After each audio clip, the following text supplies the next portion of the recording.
So, good afternoon. Eloise and I are going to do a little role playing for you now to show what it could look like when you meet with your legislator. So, we're going to do two different role plays. The first one, Eloise will be the advocate and I will be a representative.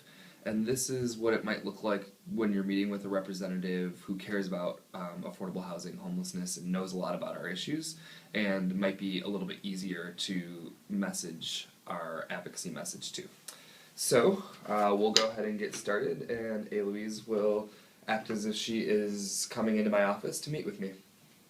Hello, Representative Hudgens. My name is Eloise. I live and work in your district as a housing case manager for Capitol Hill Housing, and I'm here today for Housing and Homelessness Advocacy Day. Great, it's nice to meet you. I'm not really familiar with Capitol Hill Housing or your Advocacy Day. Oh, well, we're actually here today with over 500 other advocates, housing providers, housing developers, and persons living in affordable housing or experiencing homelessness, to talk to you about a number of different pieces of legislation that will help provide housing and put an end to homelessness. I personally work for Capitol Hill Housing in a building that received funding from the Housing Trust Fund, and I'd like to speak with you about this. Wow, that sounds like a great movement that you guys have, and thank you for working as a housing case manager. That's important work. What is it that I can do for you today? So I'm here today to ask you to fully fund the Housing Trust Fund in the capital budget for the next biennium. Are you familiar with the Housing Trust Fund? I sure am. I'm actually a strong supporter of the Housing Trust Fund, and I know the great work it funds in our district and throughout the state.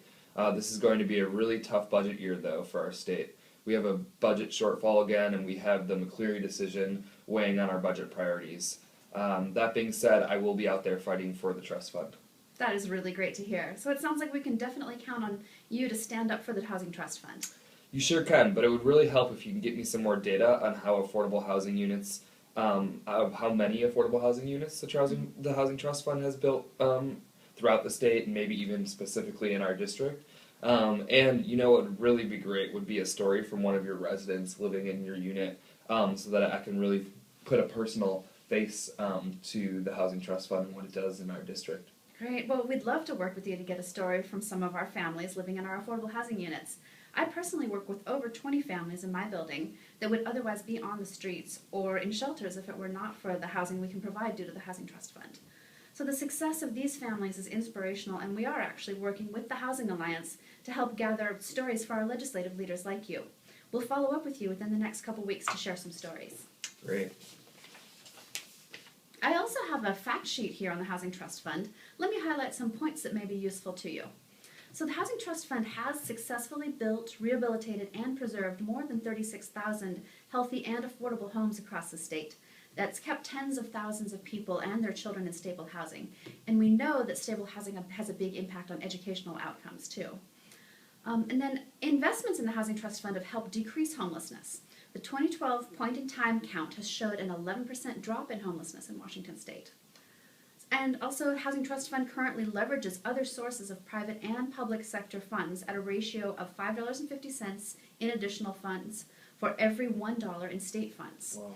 Yeah, so since its inception in 1989, it's secured more than $3 billion in additional investment from our community. Wow. One last point for you, the Housing Trust Fund does more than create affordable homes. For every 1,000 apartments that are developed, 1,200 jobs are created, 79 million is generated in local income, and 83 million is generated in taxes and fees for local governments. Wow, thank you. This is really useful information, and a lot of these numbers I can really use in helping fight for the Housing Trust Fund. It's always great to hear from housing friends in my district. My door's always open for you to come back and speak with me, and I also really look forward to hearing from you with some stories from families from your unit. We'll follow up. Thank you so much for your time today, Representative. Thanks a lot. All right. Okay, so Eloise and I are back, and we're now going to demonstrate what it might be like to speak to a legislator who puts a few more barriers in front of you than maybe a legislator that's big on our issues. So Eloise will be the representative this time, and I will be the advocate. So hello, Representative Hudgens. My name is Kevin, and I live and work in Everett in your district for Capitol Hill Housing, and I'm here today with the Housing and Homelessness Advocacy Day. Great. Nice to meet you. Look, I've had a lot of meetings today, and everyone wants me to promise dedicated funding for their programs. So if you're here to ask for money, be prepared to leave empty-handed. Is that what your group wants, dedicated funding for housing? Well, we're actually here today with over 500 advocates. There includes housing providers, housing developers, and person living in affordable housing or experiencing homelessness to talk to you about a number of different pieces of legislation that will help to provide housing and put an end to homelessness in our state. I personally work for Capitol Hill Housing in a building that received funding from the Housing Trust Fund, and I'd like to speak to you more about that. Yes, well, housing's important, but so is this McCleary decision and many other priorities of the state government that have been pushed aside in recent years. I understand this is a really tough year for our lawmakers with a lot of issues to grapple with. We believe housing needs to be at the top of those issues, though, because it affects education, health, and many other aspects. The Housing Trust Fund remains the best tool our state has to ensure all residents have a safe, healthy, and affordable home. It's also an important economic driver for our district. It creates jobs and tax revenue. I personally work in a building in our district that houses 25 families that would otherwise be on the streets or in shelters. And the Housing Trust Fund allows for state money to be leveraged with private dollars as well to make homes a reality for families in our district. Well, great, but as I said, it's really going to be a tough year. Do you know about the McCleary decision? We can't get around what the courts have directed us to do in terms of funding public education, and that's on top of the deficit we already have. Now, we're probably not going to have any money to put into housing or social services, so you're probably out of luck this year. Well, we fully support education, and it's actually one of the reasons the Housing Trust Fund is really so important. Those investments in your district that I highlighted took children and families off the street and helped provide them a safe and healthy home, stable home. And we know that children without a home to do their homework in or a bed to sleep in before a big test are not going to achieve in school. And teachers and school districts are really struggling to support students and families experiencing homelessness or on the verge of homelessness. We actually have some more information here that from one of our partners that we can share with you about the negative effects that homelessness has on student achievement. Okay, well, if we put money into the Housing Trust Fund, though, I think we're going to have to cut money from somewhere else. I'm not about to raise taxes on a struggling state. So what would you recommend that we cut from the budget to fund the Housing Trust Fund? Well, as you know, we have cut billions of dollars from the state budget in recent years, and I'm not sure we can afford to cut any more from essential programs without severely affecting children and families in our state.